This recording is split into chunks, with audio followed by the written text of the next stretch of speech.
La batalla que liberó a Gran Bretaña de la amenaza de invasión por parte de los ejércitos de Napoleón Bonaparte no tuvo lugar en tierra, sino en el mar.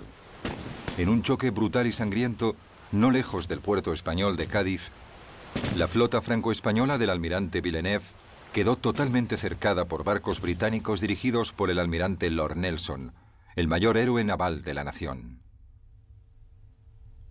La batalla naval más famosa de la historia se libró un tranquilo día de octubre de 1805 en Trafalgar.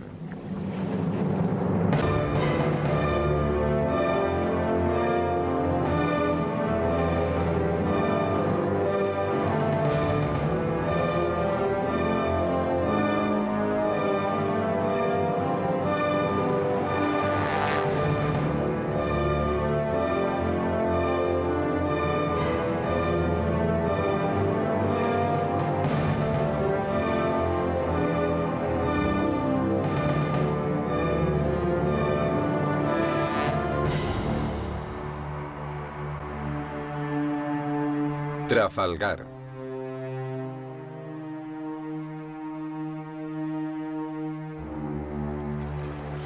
El Tratado de Amiens, firmado el 25 de marzo de 1802, otorgó a Gran Bretaña y a Francia una paz frágil que duró poco más de un año.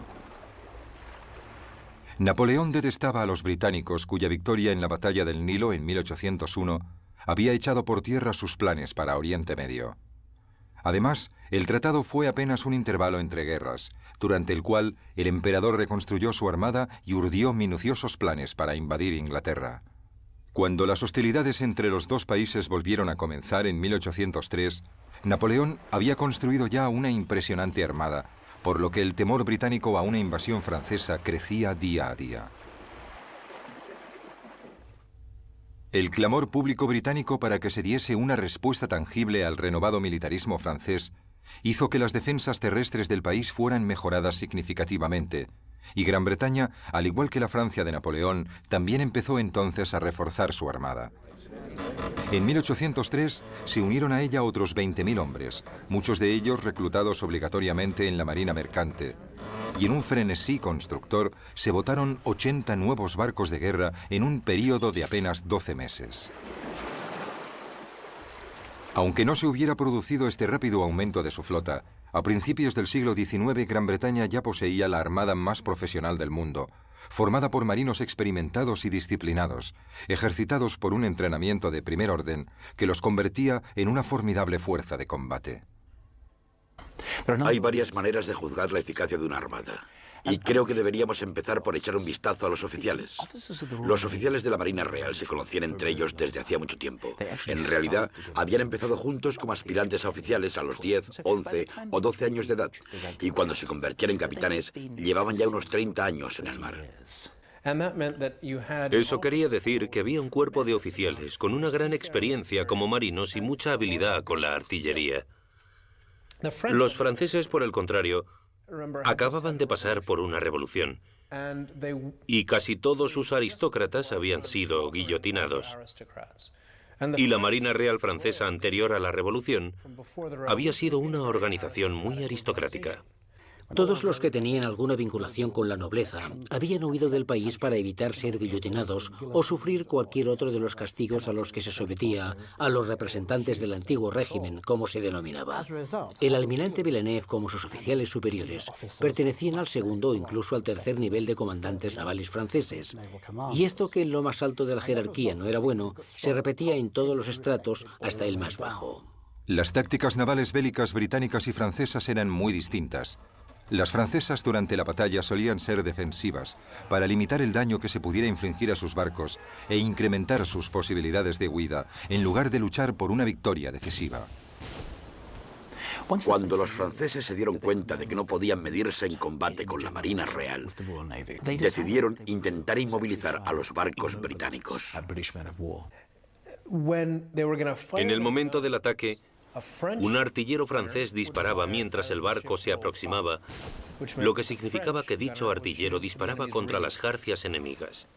Por lo tanto, los franceses siempre disparaban para evitar el movimiento de sus enemigos, mientras que los británicos disparaban a los cascos de los barcos enemigos para intentar hundirlos.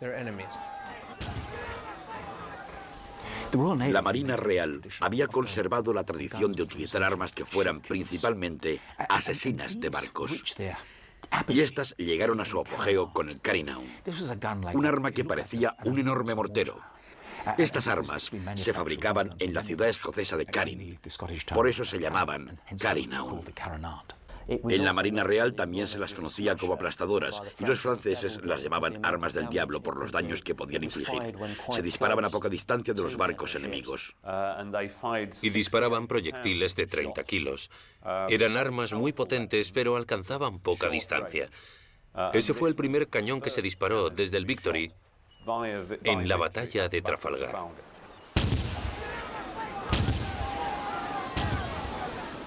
De las variadas tácticas que se utilizaban para causar daños en los barcos enemigos y matar a los que iban a bordo, barrer un barco era la más efectiva. Para conseguirlo, un buque debía pasar junto a la popa de su oponente, desde donde podía lanzar los proyectiles de sus cañones de popa a proa. Eso permitía concentrar la potencia de todo el lado contra la zona más débil del barco enemigo. Así evitaban que el enemigo maximizara su potencia de fuego mientras se maximizaba la propia.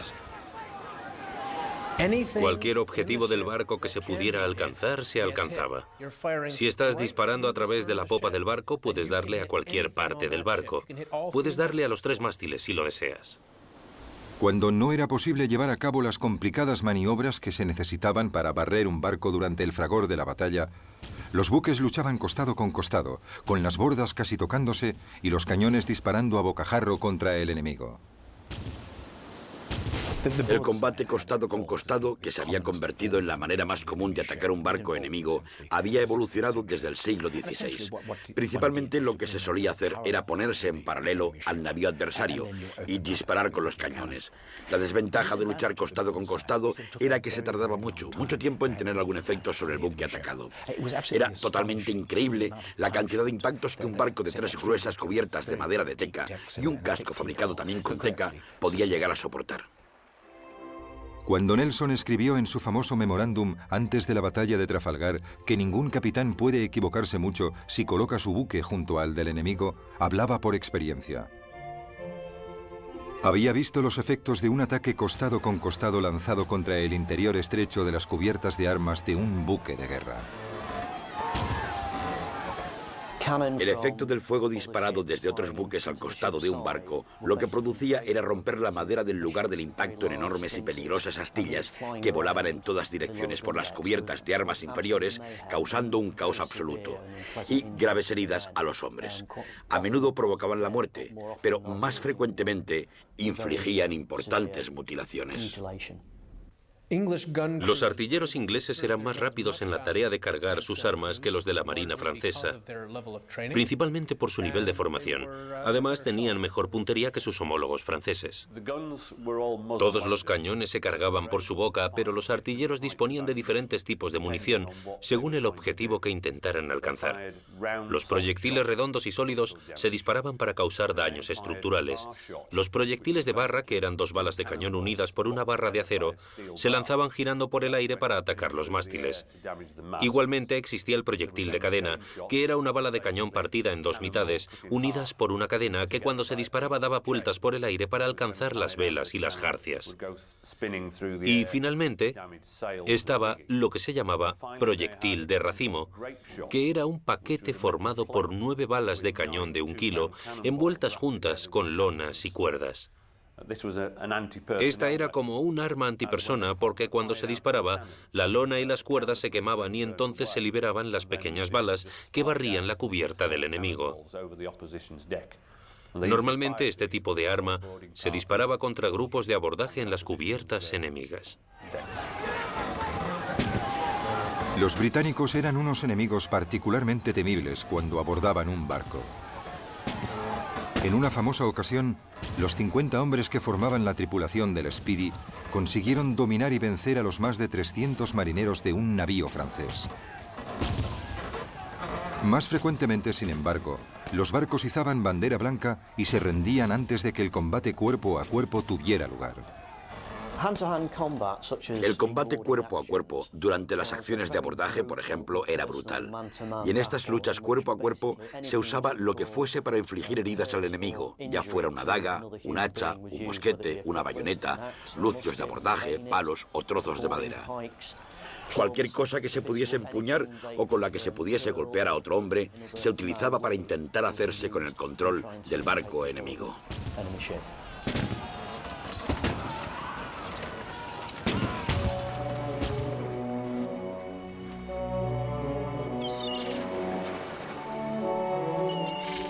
Las tácticas generales de combate entre flotas durante la época de la navegación a vela estaban dictadas por consideraciones prácticas.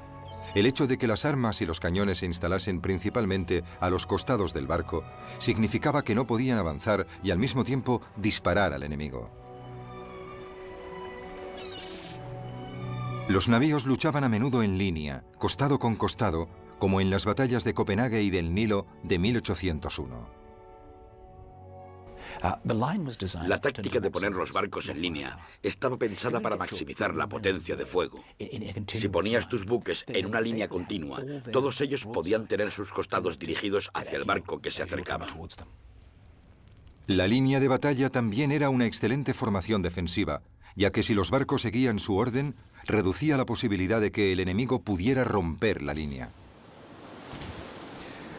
Cuando rompes la formación en línea de los barcos enemigos, tu embarcación navega en medio de dos de ellos. Y cuando pasas entre dos buques enemigos, cada costado de tu barco puede barrer al navío que tiene a su lado. Desde 1803, Napoleón había estado reuniendo a sus ejércitos en Boulogne, esperando el momento adecuado para atacar Inglaterra. Pero habían transcurrido ya 2 años y la ocasión aún no había llegado, por lo que los campamentos se habían convertido en poblados semipermanentes. Uno de los problemas de tener una flota inactiva es que la tripulación va perdiendo sus capacidades marinas y bélicas. Entrenarse en un puerto no puede compararse a un entrenamiento en alta mar. No hay modo alguno de compararlos. Otro de los problemas de estar en puerto continuamente es que se producirán deserciones. La tripulación se marchará a tierra firme o decidirá que está hastiada y que quiere irse. A otros les complacerá estar en puerto. Empezarán a relacionarse con la gente de la ciudad y se emborracharán. Generalmente se volverán descuidados, gordos y muy perezosos. Hay que comparar el estado de los franceses y de los españoles en el puerto de Cádiz con el de los miembros de la Marina Real Británica, tras 22 meses de incansable entrenamiento en sus buques hostigados por las tormentas. Con cada semana que transcurría, Napoleón se iba impacientando más, porque sus planes se veían obstaculizados y frustrados por Sir William Cornwallis, cuyos buques bloqueaban todos los puertos entre Brest y el Ferrol.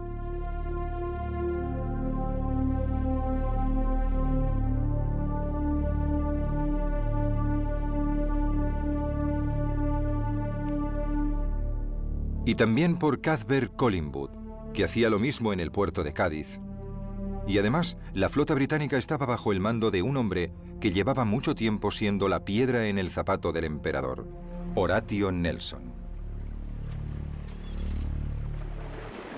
Horatio Nelson era, sin la menor duda, el mayor héroe que habían dado las islas británicas durante las largas y difíciles guerras napoleónicas. Quizá su mejor cualidad fuera la manera en que inspiraba a todo el mundo, desde sus vicealmirantes y sus capitanes a los marineros rasos y soldados, haciéndoles sentir que formaban parte de una hermandad muy exclusiva. Velaba por sus hombres, así que estos tenían muy buen concepto de él. Los subordinados de Nelson le adoraban. Y una de las cosas más sorprendentes sobre este almirante es que sus subordinados temían decepcionarle. No querían hacer nada que provocara en él una mala opinión sobre ellos. Y esa clase de lealtad solo se consigue mediante un liderazgo impresionante. Nelson era un jugador, como Bonaparte, y corría riesgos sorprendentes. En la batalla del Nilo, por ejemplo, ningún hombre en su sano juicio habría hecho lo que él hizo. Pero Nelson, como Napoleón, tenía la habilidad de calcular los riesgos y, como dijo una vez, ninguna batalla naval puede librarse sin algún elemento de riesgo. Así que se arriesgaba. El gran historiador estadounidense Marne escribió que Nelson era la personificación del poder del mar, y creo que es correcto. En este caso, el comentario viene muy a propósito. Tras meses de negociación y no pocas amenazas, Francia y España firmaron un acuerdo formal en diciembre de 1804 que condujo a España a la guerra junto al bando de Francia. Con esta fuerza adicional, los franceses tramaron un plan para llevar lejos a la flota británica, hasta el Caribe, dándole de esta forma a los ejércitos de Napoleón tiempo suficiente para cruzar el canal y empezar la invasión de Inglaterra. Se propuso que Villeneuve zarpara hacia las Antillas, donde se escaparía de Nelson para unirse a las fuerzas de los almirantes Mississi y Gontham. Esta nueva flota volvería entonces a Europa y tomaría parte en la invasión. En cuanto se examina el plan de distracción de las Antillas, se nota que no está diseñado por un marino. Era un plan de Napoleón. Un plan diseñado por alguien que en realidad calculaba el ritmo de marcha de un ejército. Así que Napoleón, cuando lo planeó, pensó que podía llevar un ejército de Boulogne a Austerlitz en tantos días o semanas, e hizo parecidos cálculos para una flota.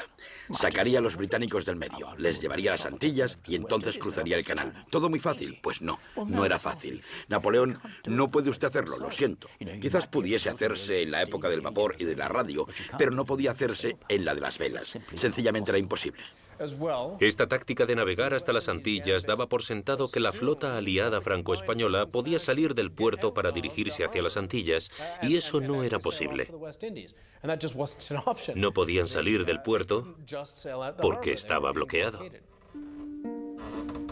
Todos los intentos anteriores de los franceses por huir habían fracasado. El más reciente, el del 1 de enero de 1805, había salido mal debido a las terribles condiciones meteorológicas.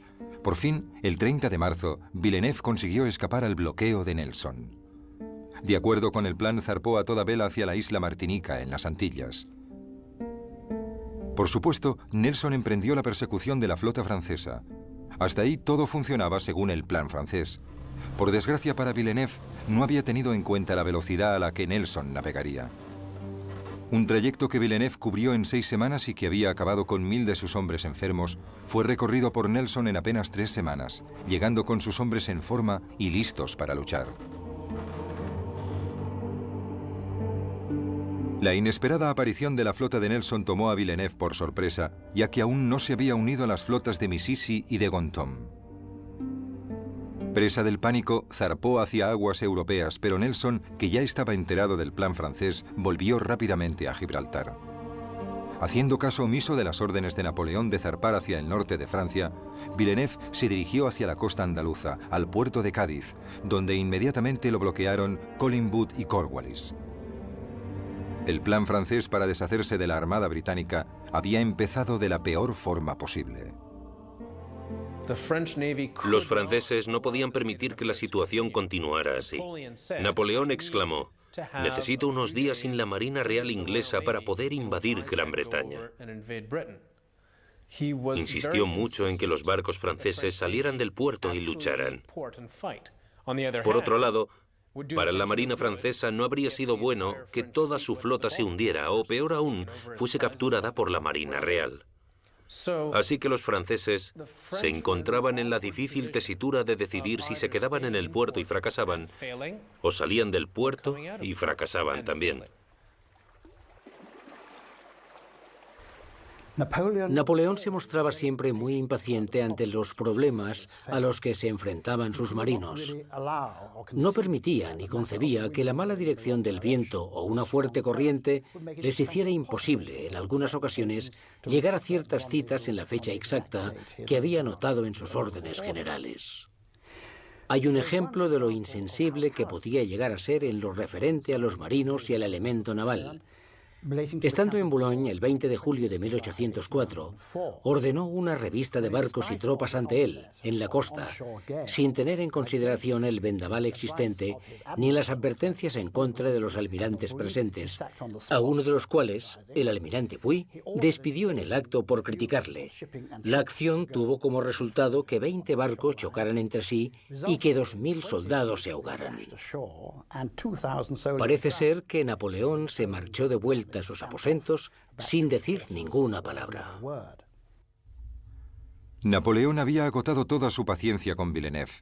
Convencido de que la negativa del almirante de abandonar Cádiz estaba causada por su cobardía, el 16 de septiembre el emperador le ordenó zarpar hacia Nápoles, exigiéndole que cuando encuentre al enemigo en inferioridad de condiciones, ataque sin dudarlo y consiga un resultado positivo. Pero el 16 de septiembre al anochecer, la flota francesa aún no había zarpado para encontrarse con adversario alguno, fuese inferior o no. Al día siguiente, Napoleón, enterado de todo y por ello todavía más furioso con Villeneuve, decidió reemplazarlo por el vicealmirante Rosili, que fue inmediatamente enviado a Cádiz para comandar la flota. Pero no llegaría a tiempo para tomar el mando en Trafalgar porque Villeneuve, finalmente incitado por el nombramiento de Rosili, decidió obedecer al emperador y abandonar el puerto el 18 de octubre. Villeneuve hizo una salida en falso. La razón por la que decidió zarpar el 19 de octubre de 1805 fue porque supo que habían enviado a otro almirante desde Francia para que se hiciera cargo de la escuadra. Así que Villeneuve decidió que antes de que ese nuevo almirante llegara, iba a vencer a los británicos. Lo que se proponía hacer era encontrarse con la escuadra de bloqueo británica, que él imaginaba sería más bien pequeña, vencerla en combate y entonces zarpar hacia el Mediterráneo. Así podría apuntarse un buen tanto ante Napoleón Bonaparte. Quedaban apenas unas horas para la batalla de Trafalgar.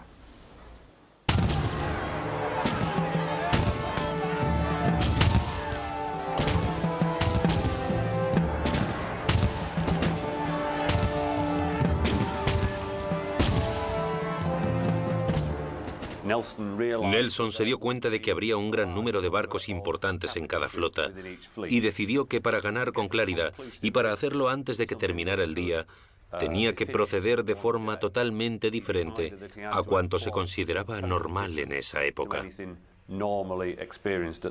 Y se le ocurrió la táctica de atacar perpendicularmente la línea de la flota franco-española. Nelson organizó a su flota en dos columnas y se dispuso a dirigirse directamente hacia la línea franco-española. Esto iba en contra de los procedimientos bélicos convencionales.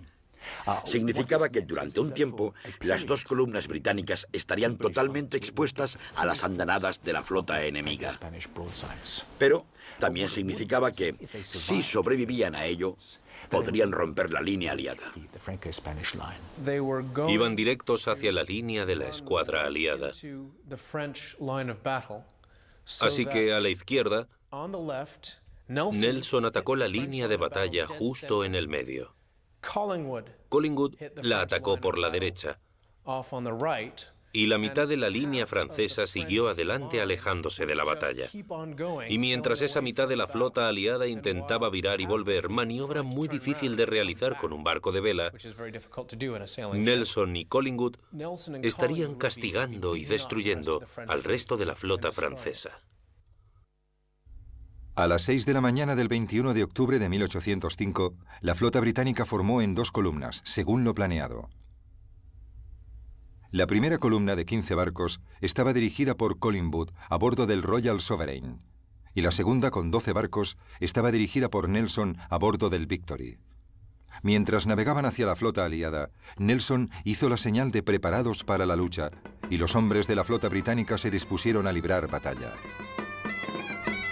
Se guardaron los muebles y todos los objetos innecesarios fueron lanzados por la borda. Se sacaron las armas pequeñas, se apagó el horno de la galera y se cubrieron las cubiertas de arena.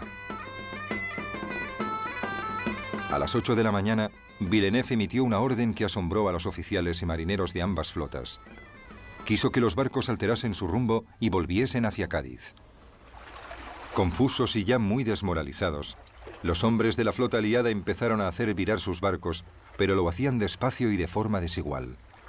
Y a cada minuto que pasaba, los barcos de Nelson se acercaban cada vez más. El almirante inglés podía notar la confusión de los buques aliados y estaba decidido a acortarles la retirada hacia Cádiz. Mientras observaba la escena, un capitán español apuntó: «La flota está maldita. El almirante francés no entiende su cometido». Fue un comentario certero sobre las posibilidades de la flota aliada.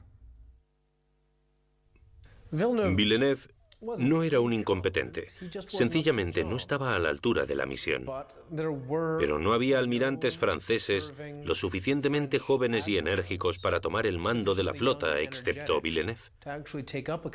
Así que lo enviaron a él. Odiaba esa situación porque sabía que no estaba a la altura. Y desde la batalla del Nilo padecía un miedo personal a Nelson. Cuando se estudia la figura de Villeneuve, se tiene la sensación de que por la noche se despertaba gritando que Nelson iba a por él. Lord Nelson le causaba pavor. No obstante, era lo mejor que tenían los franceses. Si Villeneuve hubiera servido en la Marina Real con tripulación británica, en un navío británico, habría estado al mismo nivel que muchos tenientes de Nelson. Pero no era así. Servía en la Marina francesa y tenía que realizar su misión lo mejor posible con los materiales de que disponía.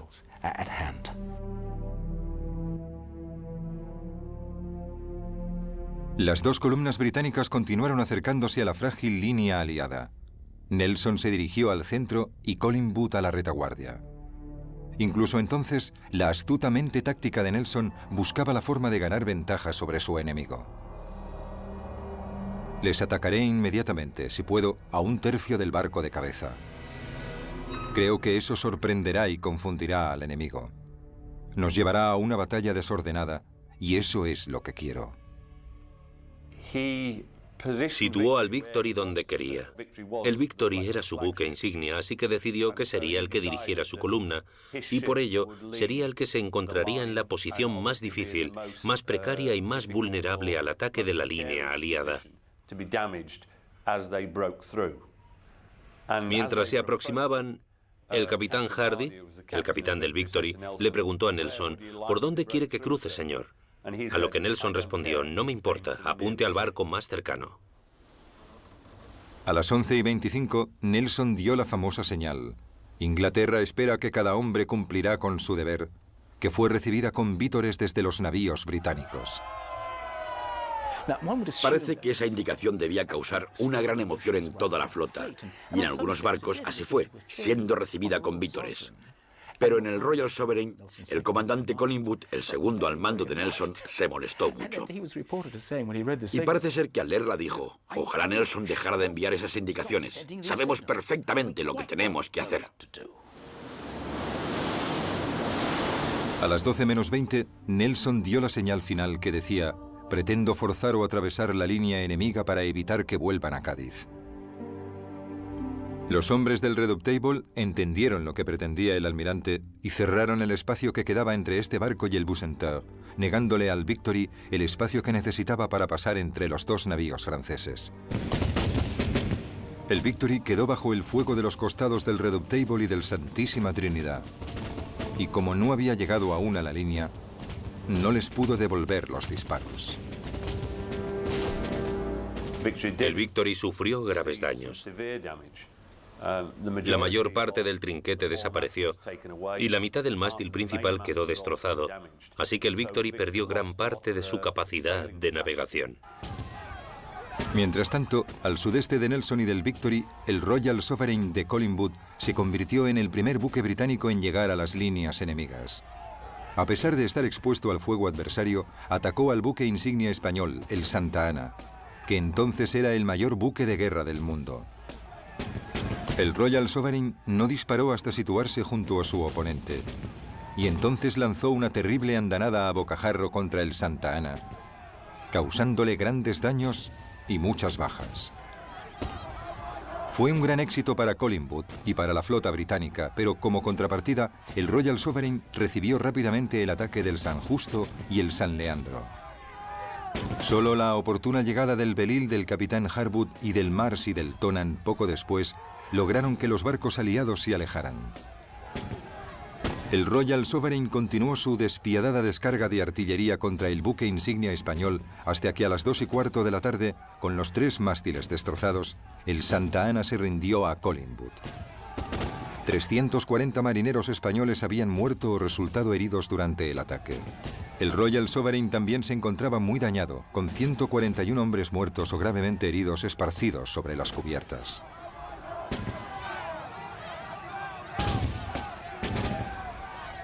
El día de la batalla, el viento era apenas una brisa, lo que significaba que las flotas enemigas solo podían dejarse llevar lentamente la una hacia la otra. Esta falta de viento tuvo un importante efecto en la forma en que se libró la batalla de Trafalgar. Primero estaba la columna de Collingwood, a la derecha, que había entrado en acción y estaba en plena lucha 1 hora antes de que Nelson, en la columna de la izquierda, hubiera empezado a combatir. En realidad, se dejaban llevar por el suave viento hacia la flota enemiga, con escasas posibilidades de controlar su velocidad y su avance. En todo caso, casi todos los barcos habían izado sus velas de batalla, reduciendo velamen antes de lanzarse al ataque. Así que podían hacer muy poco, y esto fue lo que dictó las distintas fases de la batalla. Mientras avanzaba lentamente, el Victory, gravemente dañado, recibía los ataques del Redoutable y del Bucentaure. Y con 50 bajas, aún no podía abrir fuego.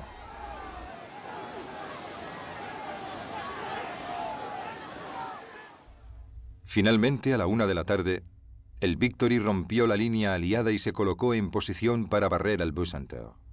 Lo hizo con una eficacia devastadora, dejando al buque francés muy dañado y vomitando un humo denso y negro. Cuando el Victory rompió la línea, lo hizo por la popa del barco francés Bucentaure. Después, la tripulación intentó apartar las velas que habían caído y los mástiles que habían sido derribados y que todavía se hallaban sobre la cubierta. Mientras hacían estas tareas, se iban aproximando al barco que seguían al Bucentaure, el Redoutable. Se acercaron tanto que ambos buques terminaron arrimados el uno al otro, siendo el Victory abordado por un tiempo. Incluso en esta desesperada situación, con los cañones a punto de tocarse, las armas francesas seguían disparando a las jarcias del Victory, mientras el barco británico lanzaba su artillería contra el casco y las cubiertas del buque francés. A la 1:25 se produjo el momento de mayor dramatismo.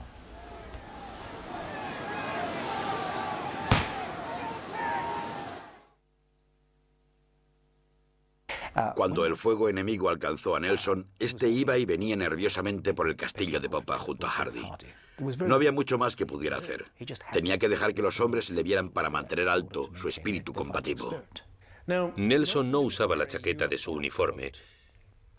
Vestía una levita raída, pero como era caballero de 4 órdenes de caballería diferentes, tenía bordadas las insignias de dichas órdenes en la levita.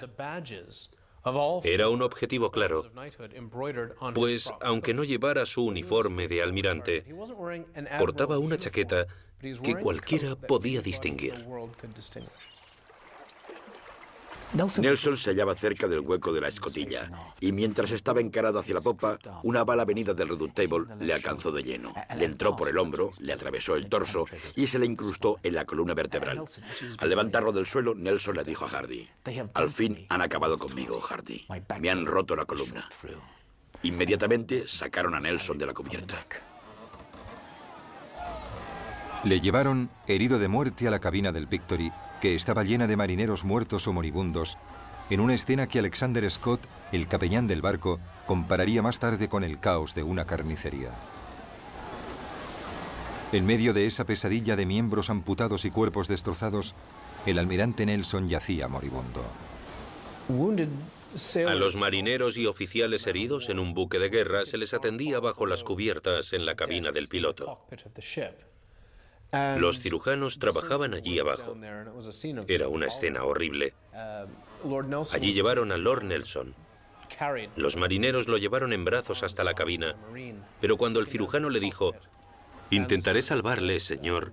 Nelson le respondió, no pierda el tiempo conmigo, voy a morir. Noto que tengo la columna partida. Noté cómo la bala me rompía la espalda. Nelson dijo que sentía que sangraba cada vez que respiraba. Y repitió que estaba acabado. No se moleste por mí.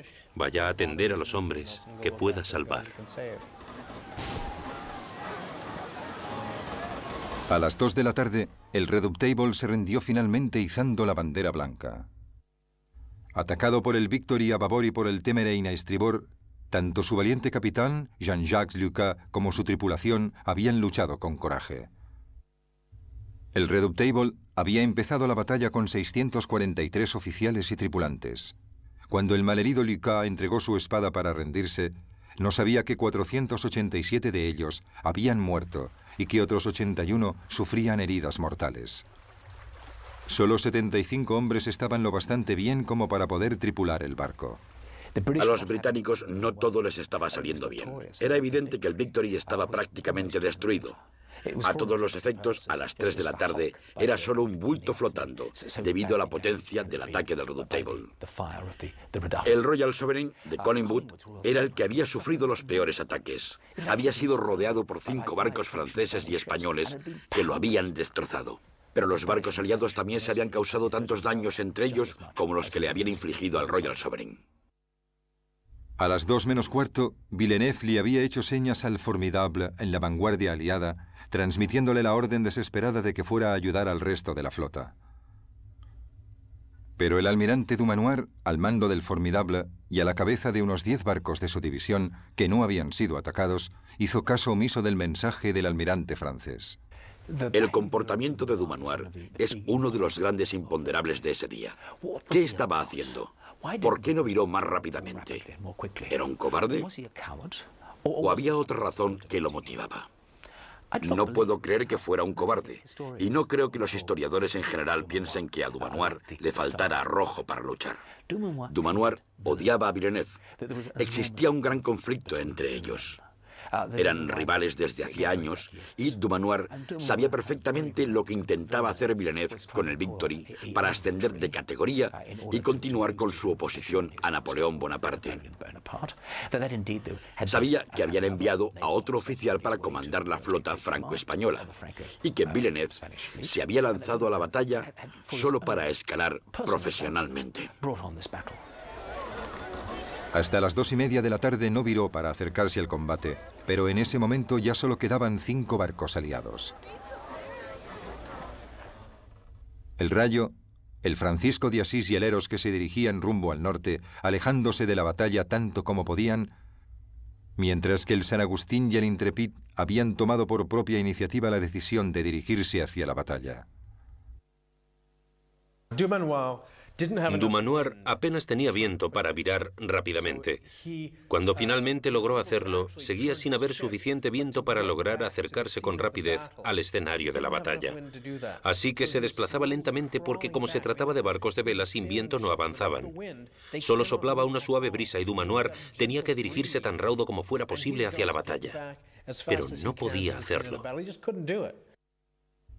La reducida división de Dumanoir llegó finalmente 3 horas después de que hubiera empezado la lucha. Y no lo hizo con facilidad. El Mont Blanc y el Intrepid consiguieron navegar el uno hacia el otro, mientras que el Neptuno fue atacado por el Minotaur y por el Spearhead, que le disparó hasta que se rindió a las 5:10. A las 3 de la tarde, Dumanoir atacaba al Spearhead y al Minotaur, produciéndose un auténtico caos.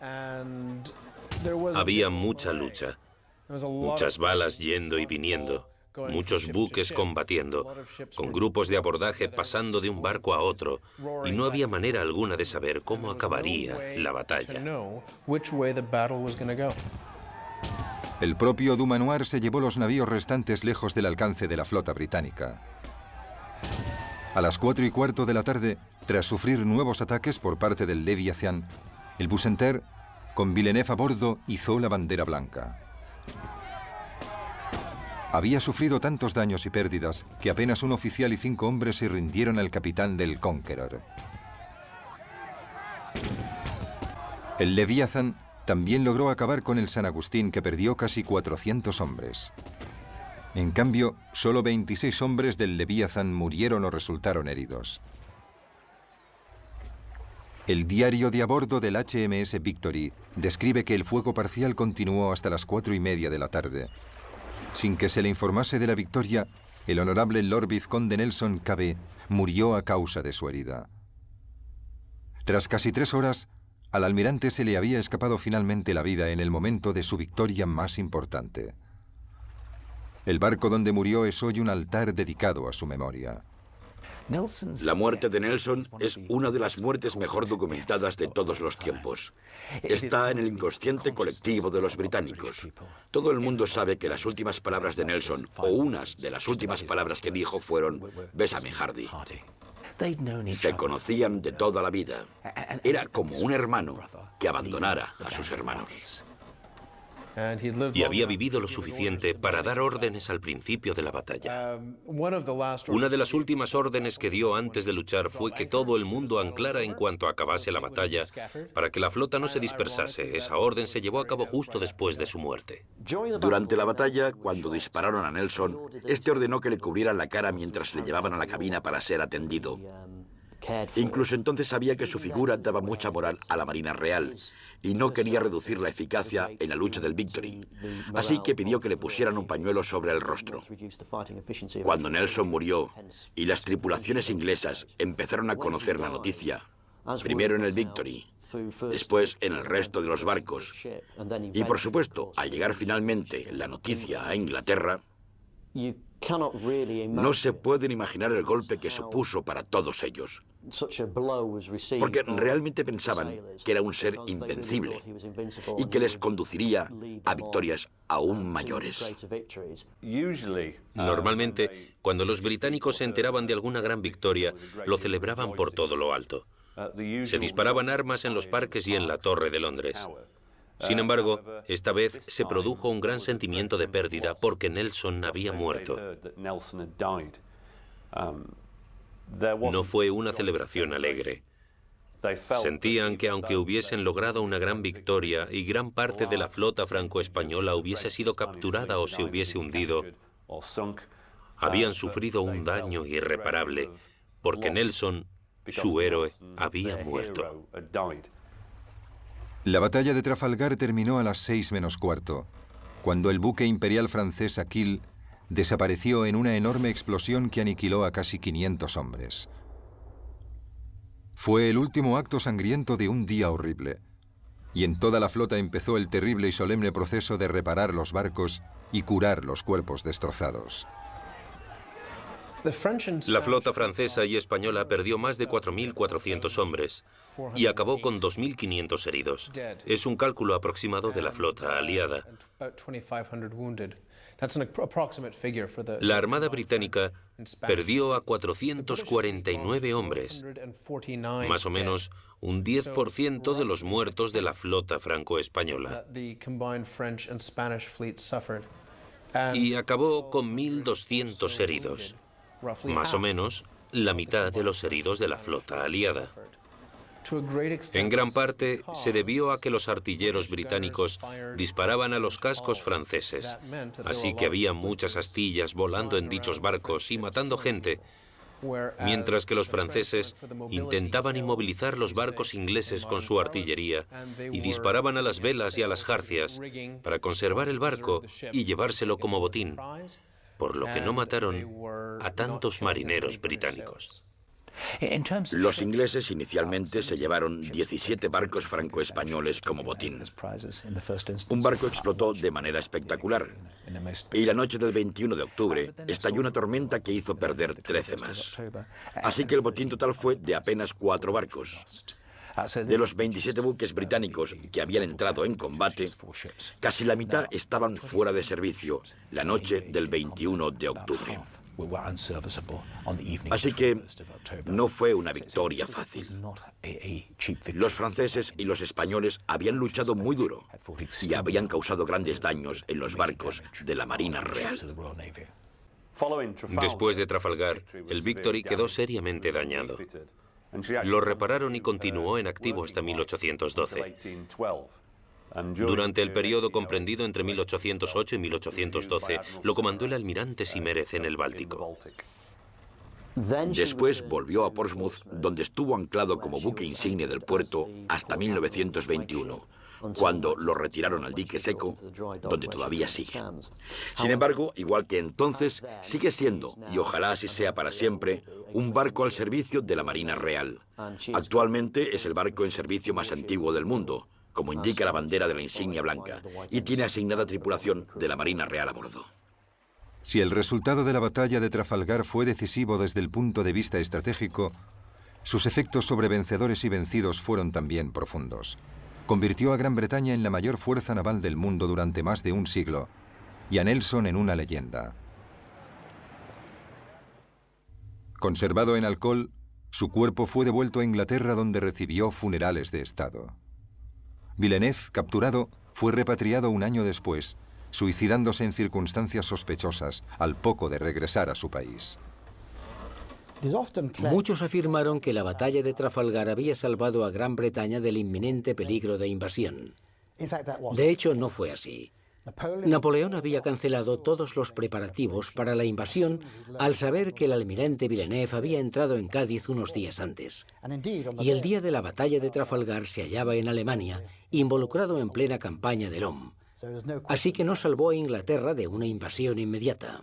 Otros historiadores han señalado que Trafalgar no detuvo el programa de construcción de buques franceses y que en 1814 la marina francesa era mucho más poderosa de lo que había sido en 1805 y que empezaba a equipararse en fuerza con la Marina Real.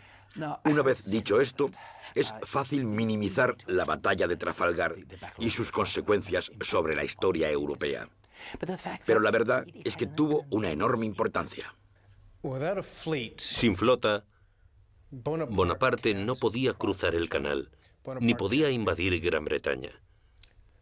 Sin flota, Francia no podía desafiar a la Marina Real por el dominio del Mediterráneo. Así que, después de Trafalgar, a Gran Bretaña dejó de preocuparle una invasión francesa. Después de Trafalgar, el mar Mediterráneo se convirtió en un lago inglés. Después de Trafalgar, Francia se convirtió en una potencia únicamente continental, lo que quiere decir que no podía conquistar más colonias en ultramar ni recibir productos de esas colonias. Tenían que apoyarse únicamente en los recursos que tenían en Europa. El sueño de Napoleón de invadir Inglaterra había sido destruido para siempre, aunque la derrota no menguó su ambición. El despótico soberano ya había llevado su gran armée lejos de las costas del norte de Francia, a Austria, donde le esperaban las glorias de Austerlitz. El desgraciado Villeneuve, que tras la batalla de Trafalgar observó que tanto coraje merecía un destino mejor, fue el que mejor resumió la apremiante situación de la armada de Napoleón, que había recibido tan brutal golpe.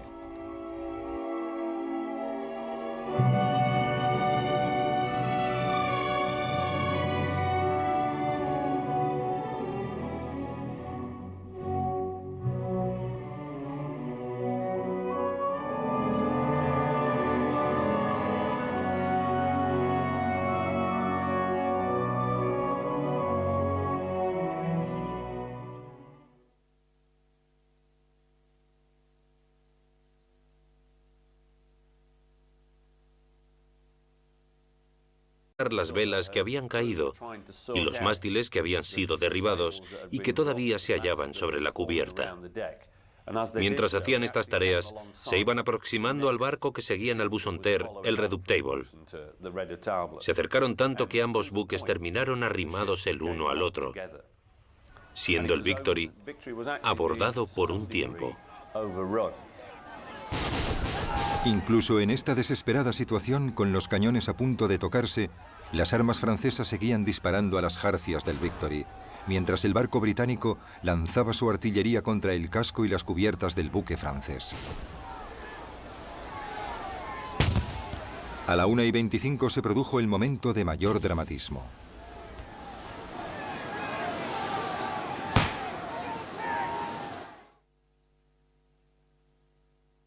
Cuando el fuego enemigo alcanzó a Nelson, este iba y venía nerviosamente por el castillo de popa junto a Hardy. No había mucho más que pudiera hacer. Tenía que dejar que los hombres se le vieran para mantener alto su espíritu combativo. Nelson no usaba la chaqueta de su uniforme. Vestía una levita raída, pero como era caballero de 4 órdenes de caballería diferentes, tenía bordadas las insignias de dichas órdenes en la levita. Era un objetivo claro, pues aunque no llevara su uniforme de almirante, portaba una chaqueta que cualquiera podía distinguir. Nelson se hallaba cerca del hueco de la escotilla, y mientras estaba encarado hacia la popa, una bala venida del Redoutable le alcanzó de lleno. Le entró por el hombro, le atravesó el torso y se le incrustó en la columna vertebral. Al levantarlo del suelo, Nelson le dijo a Hardy: «Al fin han acabado conmigo, Hardy. Me han roto la columna». Inmediatamente sacaron a Nelson de la cubierta. Le llevaron, herido de muerte, a la cabina del Victory, que estaba llena de marineros muertos o moribundos, en una escena que Alexander Scott, el capellán del barco, compararía más tarde con el caos de una carnicería. En medio de esa pesadilla de miembros amputados y cuerpos destrozados, el almirante Nelson yacía moribundo. A los marineros y oficiales heridos en un buque de guerra se les atendía bajo las cubiertas en la cabina del piloto. Los cirujanos trabajaban allí abajo. Era una escena horrible. Allí llevaron a Lord Nelson.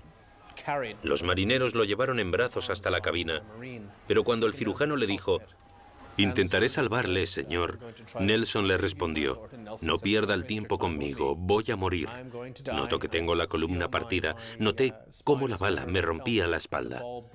Nelson dijo que sentía que sangraba cada buques enemigos. Cada costado de tu barco puede barrer al navío que tiene a su lado. Desde 1803, Napoleón había estado reuniendo a sus ejércitos en Boulogne, esperando el momento adecuado para atacar Inglaterra. Pero habían transcurrido ya 2 años y la ocasión aún no había llegado, por lo que los campamentos se habían convertido en poblados semipermanentes. Uno de los problemas de tener una flota inactiva es que la tripulación va perdiendo sus capacidades marinas y bélicas. Entrenarse en un puerto no puede compararse a un entrenamiento en alta mar. No hay modo alguno de compararlos. Otro de los problemas de estar en puerto continuamente es que se producirán deserciones. La tripulación se marchará a tierra firme o decidirá que está hastiada y que quiere irse.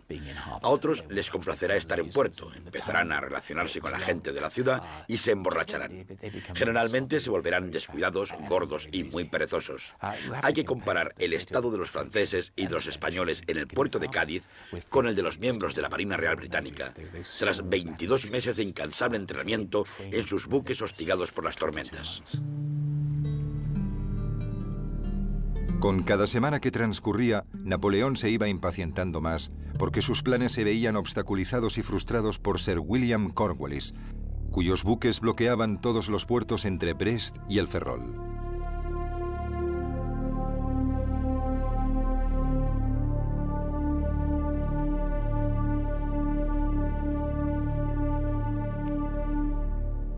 Y también por Cuthbert Collingwood, que hacía lo mismo en el puerto de Cádiz.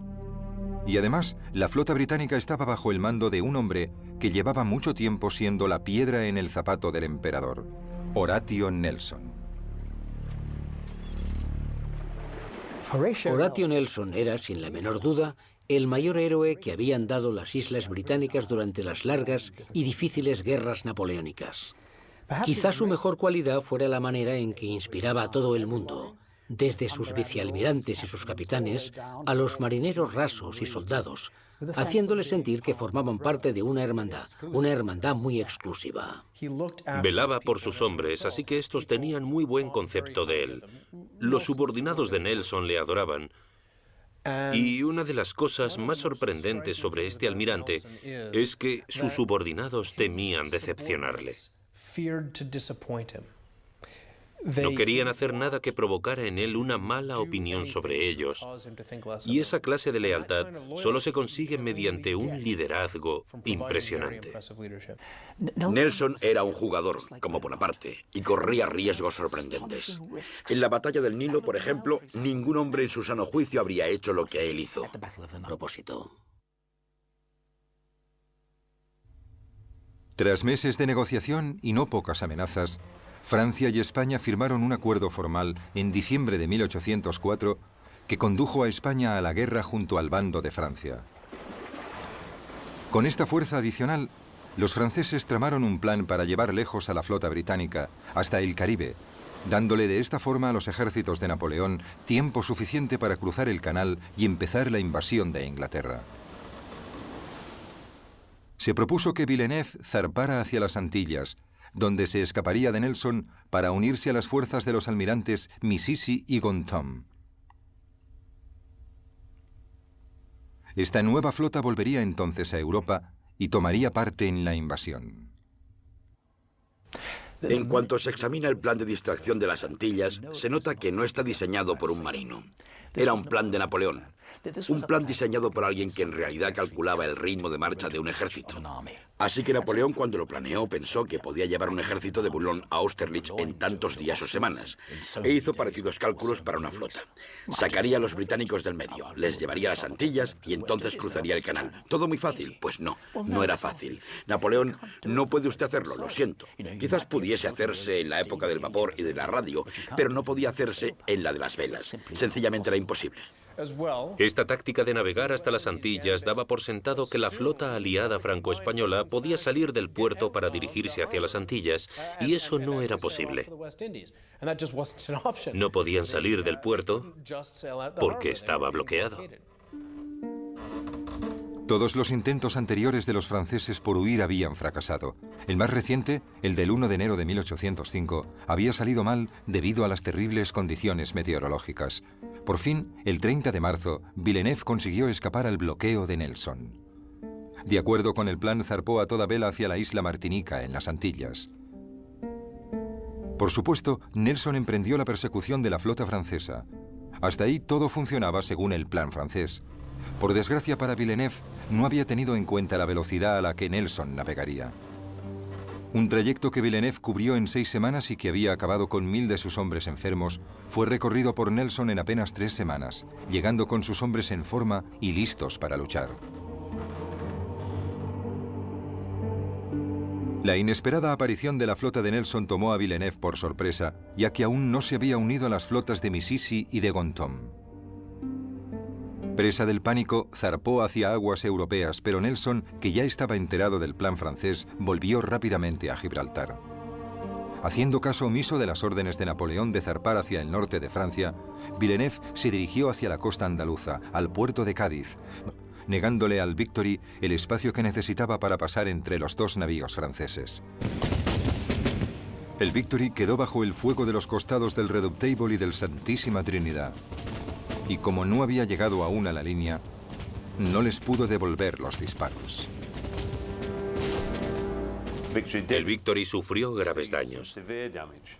La mayor parte del trinquete desapareció y la mitad del mástil principal quedó destrozado, así que el Victory perdió gran parte de su capacidad de navegación. Mientras tanto, al sudeste de Nelson y del Victory, el Royal Sovereign de Collingwood se convirtió en el primer buque británico en llegar a las líneas enemigas. A pesar de estar expuesto al fuego adversario, atacó al buque insignia español, el Santa Ana, que entonces era el mayor buque de guerra del mundo. El Royal Sovereign no disparó hasta situarse junto a su oponente, y entonces lanzó una terrible andanada a bocajarro contra el Santa Ana, causándole grandes daños y muchas bajas. Fue un gran éxito para Collingwood y para la flota británica, pero como contrapartida, el Royal Sovereign recibió rápidamente el ataque del San Justo y el San Leandro. Solo la oportuna llegada del Belil del capitán Harwood y del Mars y del Tonan poco después lograron que los barcos aliados se alejaran. El Royal Sovereign continuó su despiadada descarga de artillería contra el buque insignia español hasta que a las 2:15 de la tarde, con los 3 mástiles destrozados, el Santa Ana se rindió a Collingwood. 340 marineros españoles habían muerto o resultado heridos durante el ataque. El Royal Sovereign también se encontraba muy dañado, con 141 hombres muertos o gravemente heridos esparcidos sobre las cubiertas.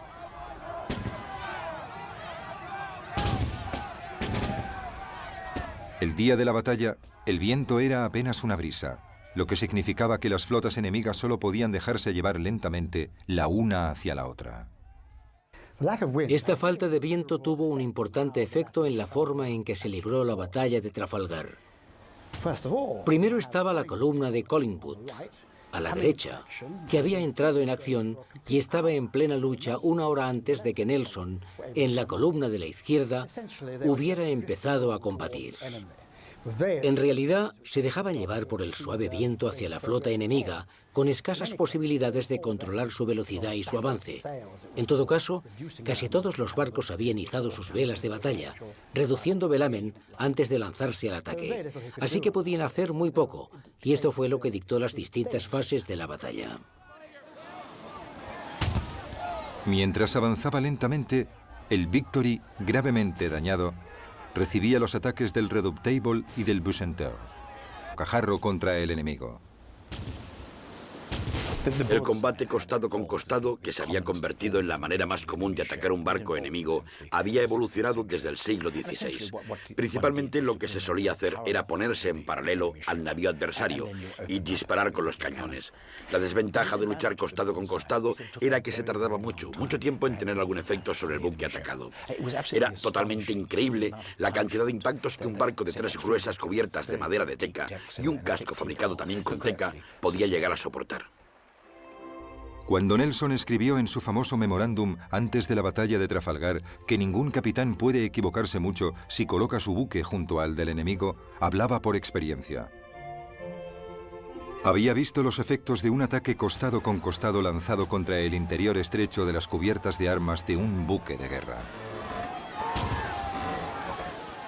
El efecto del fuego disparado desde otros buques al costado de un barco lo que producía era romper la madera del lugar del impacto en enormes y peligrosas astillas que volaban en todas direcciones por las cubiertas de armas inferiores, causando un caos absoluto y graves heridas a los hombres. A menudo provocaban la muerte, pero más frecuentemente infligían importantes mutilaciones. Los artilleros ingleses eran más rápidos en la tarea de cargar sus armas que los de la Marina francesa, principalmente por su nivel de formación. Además, tenían mejor puntería que sus homólogos franceses. Todos los cañones se cargaban por su boca, pero los artilleros disponían de diferentes tipos de munición, según el objetivo que intentaran alcanzar. Los proyectiles redondos y sólidos se disparaban para causar daños estructurales. Los proyectiles de barra, que eran 2 balas de cañón unidas por una barra de acero, se lanzaban girando por el aire para atacar los mástiles. Igualmente existía el proyectil de cadena, que era una bala de cañón partida en 2 mitades, unidas por una cadena que cuando se disparaba daba vueltas por el aire para alcanzar las velas y las jarcias.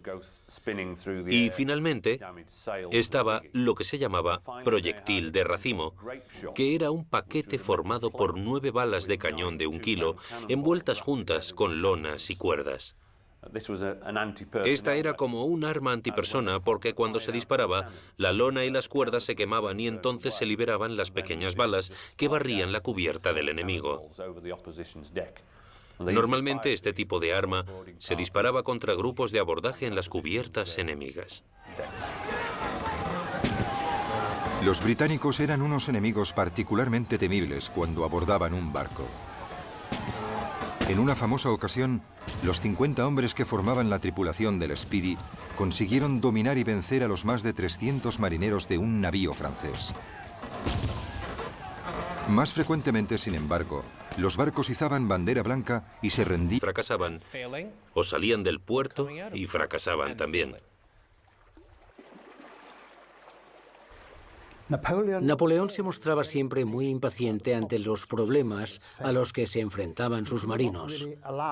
No permitía ni concebía que la mala dirección del viento o una fuerte corriente les hiciera imposible, en algunas ocasiones, llegar a ciertas citas en la fecha exacta que había anotado en sus órdenes generales. Hay un ejemplo de lo insensible que podía llegar a ser en lo referente a los marinos y al elemento naval. Estando en Boulogne el 20 de julio de 1804, ordenó una revista de barcos y tropas ante él, en la costa, sin tener en consideración el vendaval existente ni las advertencias en contra de los almirantes presentes, a uno de los cuales, el almirante Puy, despidió en el acto por criticarle. La acción tuvo como resultado que 20 barcos chocaran entre sí y que 2000 soldados se ahogaran. Parece ser que Napoleón se marchó de vuelta a sus aposentos sin decir ninguna palabra. Napoleón había agotado toda su paciencia con Villeneuve. Convencido de que la negativa del almirante de abandonar Cádiz estaba causada por su cobardía, el 16 de septiembre el emperador le ordenó zarpar hacia Nápoles, exigiéndole que cuando encuentre al enemigo en inferioridad de condiciones, ataque sin dudarlo y consiga un resultado positivo. Pero el 16 de septiembre al anochecer, la flota francesa aún no había zarpado para encontrarse con adversario alguno, fuese inferior o no. Al día siguiente, Napoleón, enterado de todo y por ello todavía más furioso con Villeneuve, decidió reemplazarlo por el vicealmirante Rosili, que fue inmediatamente enviado a Cádiz para comandar la flota. Pero no llegaría a tiempo para tomar el mando en Trafalgar porque Villeneuve, finalmente incitado por el nombramiento de Rosili, decidió obedecer al emperador y abandonar el puerto el 18 de octubre. Villeneuve hizo una salida en falso. La razón por la que decidió zarpar el 19 de octubre de 1805 fue porque supo que habían enviado a otro almirante desde Francia para que se hiciera cargo de la escuadra. Así que Villeneuve decidió que antes de que ese nuevo almirante llegara, iba a vencer a los británicos. Lo que se proponía hacer era encontrarse con la escuadra de bloqueo británica, que él imaginaba sería más bien pequeña, vencerla en combate y entonces zarpar hacia el Mediterráneo. Así podría apuntarse un buen tanto ante Napoleón Bonaparte. Quedaban apenas unas horas para la batalla de Trafalgar.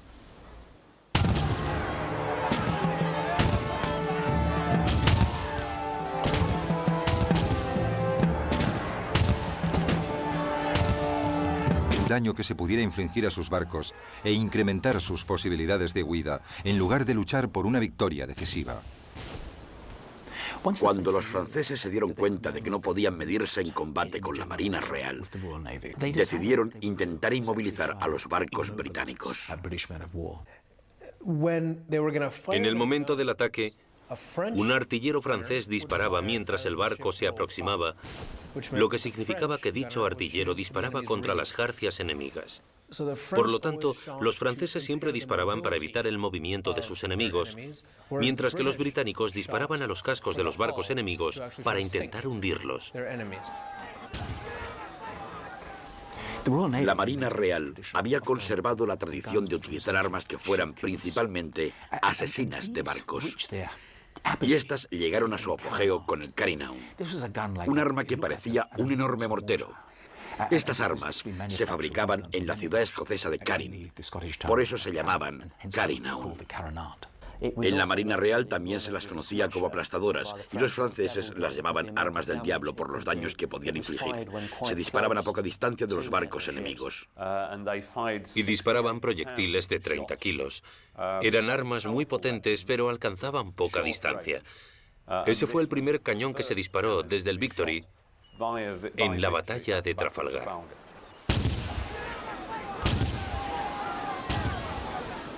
De las variadas tácticas que se utilizaban para causar daños en los barcos enemigos y matar a los que iban a bordo, barrer un barco era la más efectiva. Para conseguirlo, un buque debía pasar junto a la popa de su oponente, desde donde podía lanzar los proyectiles de sus cañones de popa a proa. Eso permitía concentrar la potencia de todo el lado contra la zona más débil del barco enemigo. Así evitaban que el enemigo maximizara su potencia de fuego mientras se maximizaba la propia. Cualquier objetivo del barco que se pudiera alcanzar, se alcanzaba. Si estás disparando a través de la popa del barco, puedes darle a cualquier parte del barco. Puedes darle a los 3 mástiles si lo deseas. Cuando no era posible llevar a cabo las complicadas maniobras que se necesitaban para barrer un barco durante el fragor de la batalla, los buques luchaban costado con costado, con las bordas casi tocándose y los cañones disparando a bocajarro contra el enemigo. El combate costado con costado, que se había convertido en la manera más común de atacar un barco enemigo, había evolucionado desde el siglo XVI. Principalmente lo que se solía hacer era ponerse en paralelo al navío adversario y disparar con los cañones. La desventaja de luchar costado con costado era que se tardaba mucho tiempo en tener algún efecto sobre el buque atacado.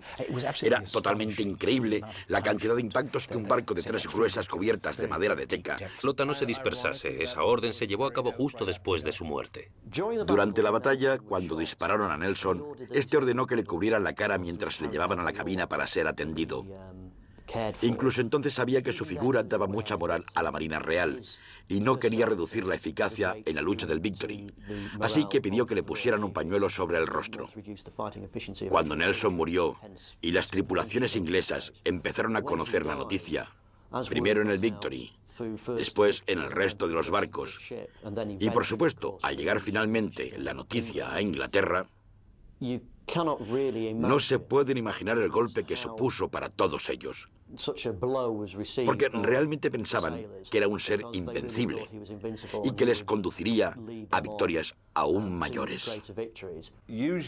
Normalmente, cuando los británicos se enteraban de alguna gran victoria, lo celebraban por todo lo alto. Se disparaban armas en los parques y en la Torre de Londres. Sin embargo, esta vez se produjo un gran sentimiento de pérdida porque Nelson había muerto. No fue una celebración alegre. Sentían que aunque hubiesen logrado una gran victoria y gran parte de la flota franco-española hubiese sido capturada o se hubiese hundido, habían sufrido un daño irreparable porque Nelson, su héroe, había muerto. La batalla de Trafalgar terminó a las 6:15, cuando el buque imperial francés Aquile desapareció en una enorme explosión que aniquiló a casi 500 hombres. Fue el último acto sangriento de un día horrible, y en toda la flota empezó el terrible y solemne proceso de reparar los barcos y curar los cuerpos destrozados. La flota francesa y española perdió más de 4.400 hombres y acabó con 2.500 heridos. Es un cálculo aproximado de la flota aliada. La Armada Británica perdió a 449 hombres, más o menos un 10% de los muertos de la flota franco-española. Y acabó con 1.200 heridos. Más o menos la mitad de los heridos de la flota aliada. En gran parte se debió a que los artilleros británicos disparaban a los cascos franceses, así que había muchas astillas volando en dichos barcos y matando gente, mientras que los franceses intentaban inmovilizar los barcos ingleses con su artillería y disparaban a las velas y a las jarcias para conservar el barco y llevárselo como botín, por lo que no mataron a tantos marineros británicos. Los ingleses inicialmente se llevaron 17 barcos franco-españoles. Sería el que se encontraría en la posición más difícil, más precaria y más vulnerable al ataque de la línea aliada. Mientras se aproximaban, el capitán Hardy, el capitán del Victory, le preguntó a Nelson, ¿por dónde quiere que cruce, señor? A lo que Nelson respondió, no me importa, apunte al barco más cercano. A las 11:25, Nelson dio la famosa señal. Inglaterra espera que cada hombre cumplirá con su deber, que fue recibida con vítores desde los navíos británicos. Parece que esa indicación debía causar una gran emoción en toda la flota, y en algunos barcos así fue, siendo recibida con vítores. Pero en el Royal Sovereign, el comandante Collingwood, el segundo al mando de Nelson, se molestó mucho. Y parece ser que al leerla dijo, ojalá Nelson dejara de enviar esas indicaciones. Sabemos perfectamente lo que tenemos que hacer. A las 12:20, Nelson dio la señal final que decía, Pretendo forzar o atravesar la línea enemiga para evitar que vuelvan a Cádiz. Los hombres del Redoutable entendieron lo que pretendía el almirante y cerraron el espacio que quedaba entre este barco y el Bucentaure, negándole al Victory el espacio que necesitaba para pasar entre los dos navíos franceses. El Victory quedó bajo el fuego de los costados del Redoutable y del Santísima Trinidad. Y como no había llegado aún a la línea, no les pudo devolver los disparos. El Victory sufrió graves daños. La mayor parte del trinquete desapareció y la mitad del mástil principal quedó destrozado, así que el Victory perdió gran parte de su capacidad de navegación. Mientras tanto, al sudeste de Nelson y del Victory, el Royal Sovereign de Collingwood se convirtió en el primer buque británico en llegar a las líneas enemigas. A pesar de estar expuesto al fuego adversario, atacó al buque insignia español, el Santa Ana, que entonces era el mayor buque de guerra del mundo. El Royal Sovereign no disparó hasta situarse junto a su oponente, y entonces lanzó una terrible andanada a bocajarro contra el Santa Ana, causándole grandes daños y muchas bajas. Fue un gran éxito para Collingwood y para la flota británica, pero como contrapartida, el Royal Sovereign recibió rápidamente el ataque del San Justo y el San Leandro.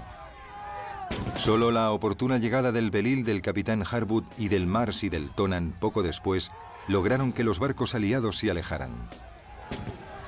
El Royal Sovereign continuó su despiadada descarga de artillería contra el buque insignia español hasta que a las 2:15 de la tarde, con los 3 mástiles destrozados, el Santa Ana se rindió a Collingwood.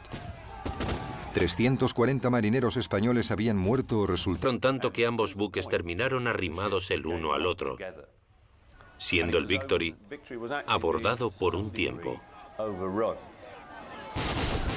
Incluso en esta desesperada situación, con los cañones a punto de tocarse, las armas francesas seguían disparando a las jarcias del Victory, mientras el barco británico lanzaba su artillería contra el casco y las cubiertas del buque francés. A la 1:25 se produjo el momento de mayor dramatismo.